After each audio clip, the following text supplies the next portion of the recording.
Hi, I'm Glenn. Dave's behind the camera today. We're the NC Beer guys. Welcome to another episode of the NC Beer Buzz. We're pleased to be down in Fuquay-Varina today in the southern part of Wake County with the brand new Draft Line Brewing Company, as I said, in Fuquay-Varina. We're here with the two owners, founders, Scott Wood and Scott Palmieri.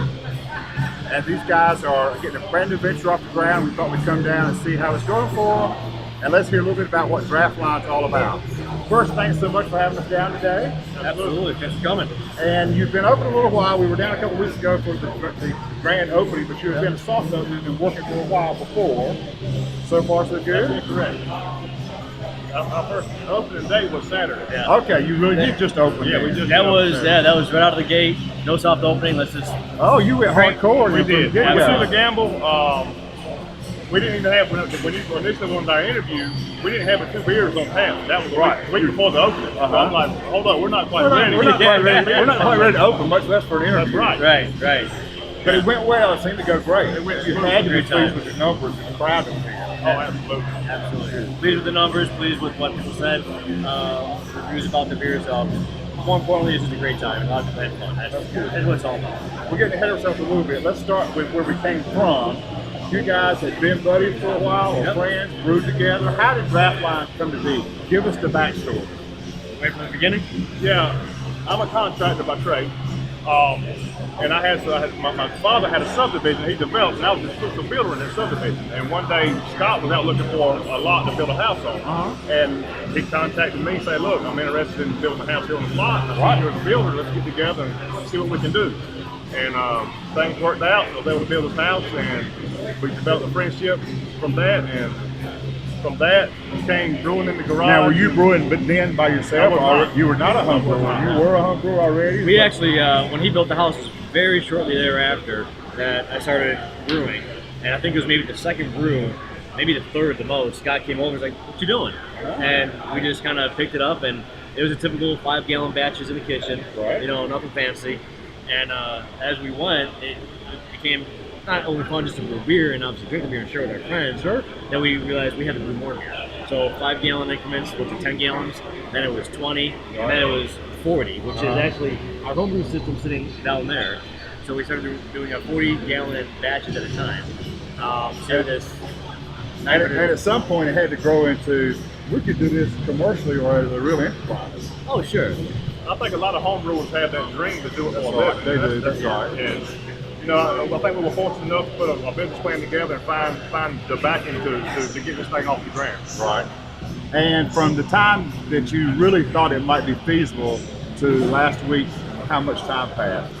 A couple of years we're talking about? Oh, yes. A couple of years. 2 to 3 years for business planning and investor pitches, getting loans. And then at some point it was, we found a place, we got to get permitted, we got to get equipment, and then that was another year or so. Well, we took the lease out on this in November. Okay. So it took us 7 months from the time we took the lease down to open the doors up on this past Saturday.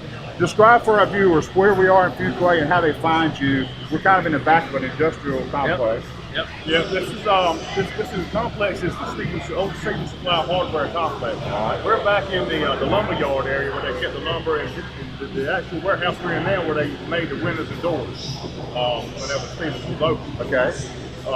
And we are on Broad Street, right down from the high school, and right just a few blocks away from Varina. And the downtown section of Varina, when you come through what you might recognize as the old part of Varina, as soon as you pop out of the old section, look for these guys coming out of Varina. They'll be right there on the right. They got a little sign out there now, but come in between the lumber yard and the fences and you'll find them. Exactly. So, how will we come to know Draft Line in the future? What's the vision for Draft Line? Where are we headed? Sure. Well, we really enjoy making good beer. That's what we've been doing. do make good beer. Thank you. That's what we've been doing for a number of years now. So that's what we want to focus on. Just making great beer, use the best ingredients we can.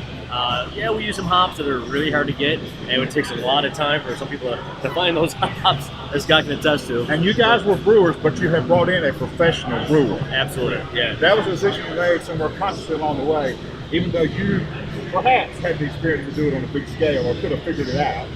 you decided you were going to run the business, you guys, and bring in a brewer to do the day-to-day brewing? That's just really good business planning, I think. Because But everybody doesn't do it that way. That's true. That's true. Yeah. We were fortunate enough that we could bring someone on board. And who is that, and what's his background?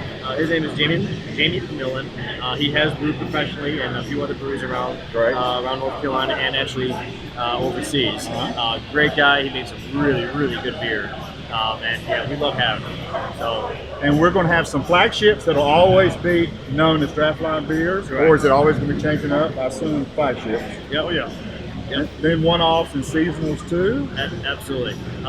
Having one-offs and seasonals, that's a lot of fun. Right. So that's something that actually we're doing right now. Jamie's brewing a one-off today. And that's kind of what keeps it interesting in some degree. Absolutely. You get people coming in, there's something different on tap. And then they come to the Scotch that they always like, they've always had, but yet they see something else and they say, well, let's try that too.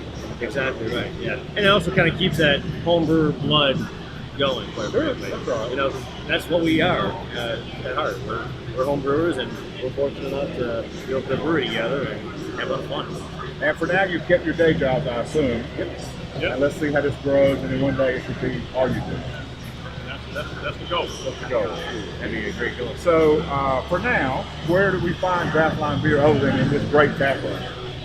Right now, just as of today, in this great tap room. Only because we're building our inventory. All beer fermenters are full. We're buying more kegs, and I would give us about a month or so until we can start get our distribution network. So. And it'll be self-distributed first, I assume. And local accounts kind of feed out from here. Yep. Centralize where we're at now, and we'll grow from there.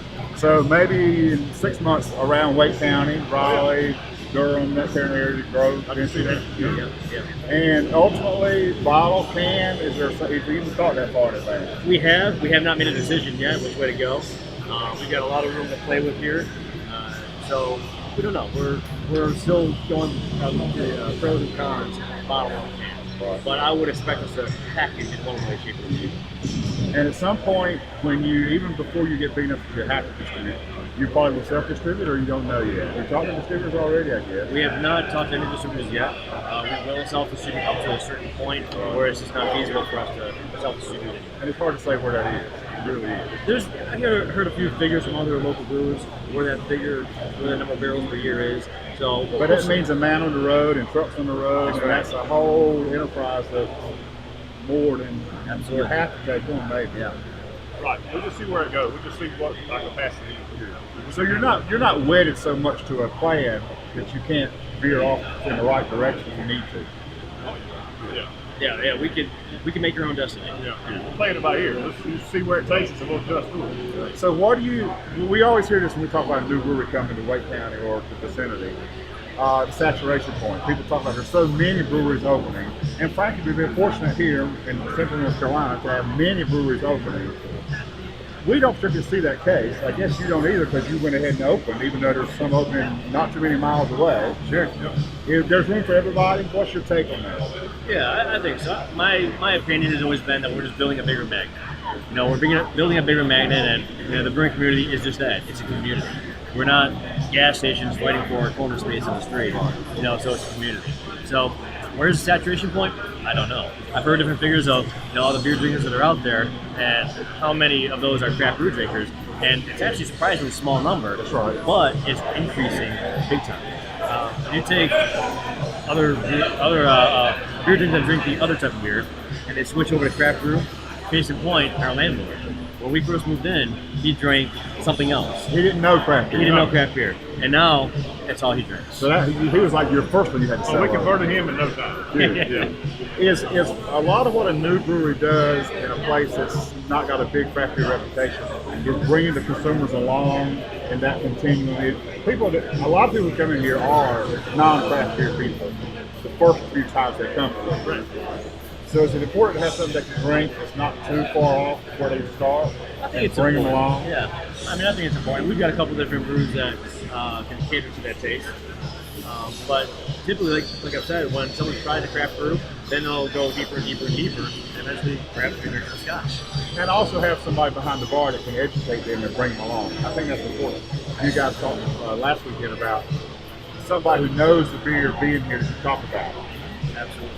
Yes, and that's an important thing. That some people forget that they just put anybody behind a bar that can pull a tap now, and that's not necessarily the way to go. You really don't. I mean, you don't want that. You can have that maybe in other establishments that do not have craft beer, but to have craft beer, people want the experience. They want to know, hey, what's giving me that aroma? What's giving me that flavor? And have a bartender behind the bar that can answer those kind of questions. And even if I know something about craft beer, and I like this craft beer, what do I drink of yours that's kind of like that or on the continuum from that? Absolutely. Yeah, that's very important. And I think people appreciate that experience too. They can sit down at the stool and have a bartender, give you that kind of information. That's just part of the whole experience. So let's talk about the beer for a minute. What's mostly on tap now? What are your styles now? What are your go-to? We've got the Pilsner, the Hemmings Pilsner, then we'll have the Wilburn Wheat, then we have the Scotch Ale, the Riverstein Scotch, then we have the Draft Pale Ale, Okay. and then we have the Single Path IPA, and we've made a limited supply of porter, because being summertime, not really thinking it was going to take off. The stuff was gone in a matter of maybe 2 hours. Well, we're finding that people drink porters now, even though we all think of it as traditionally a seasonal beer, people drink the right porter all year round. Oh, yeah. Obviously, that's proven to be the case. Absolutely. Right. But we got to play catch up with that. Well, that's always, but that's the right problem to have. I mean, but you can't, because you're out of something and you'll catch up later. Right. Now, talk about your production capacity. What is your hardware package? What we're looking at over our shoulder? Sure. It's a 30-barrel system, so it's 930 gallons of beer. Which must give you a lot of growth potential in your current setup. You're not using all that space now. That is correct. Right. Yeah, we're not using all 30 barrels currently. We use half batches for the first, all the beer so far. And going forward, based on the inventory that we've completed from grand opening and the past week we've been open, we made the conscious decision to do 20 and 30 barrel batches. Some beers like the Scotch, we can only do a 20 barrel batch just because the grains are so high. But yeah, so it's a 30 barrel system, 3 fermenters, 1 beer gray tank. Pretty cool control system. Good. Yeah. And so far, no problem procuring the ingredients, the grain, the hops. Hops are always a challenge, man. Yeah, they are now. And more and really more expensive than you think. The ones in our draft pale ale are really expensive. But again, it's having that specific hop, those three specific hops. That's what makes the beer. That's what makes that beer. Makes it unique. Yeah. That's what it's all about. Well, we appreciate so much you guys having us in today. Oh, absolutely. We wish you the best at the Draft Line Brewing Company. And for our viewers, if you get a chance to get down to Fuquay-Varina, don't just hang out in downtown Raleigh. Head south on 401. Find out where Fuquay-Varina is if you don't know. And then find out where Varina is. And pop out of Varina and give the guys at Draft Line Brewing Company a chance. You'll love the beer down here. They're great guys, good hospitality, great settings. And they'd appreciate your patronage. Until next time, this has been the NC Beer Guys with another episode of NC Beer Buzz. And remember, drink local and keep your beer dollars in North Carolina.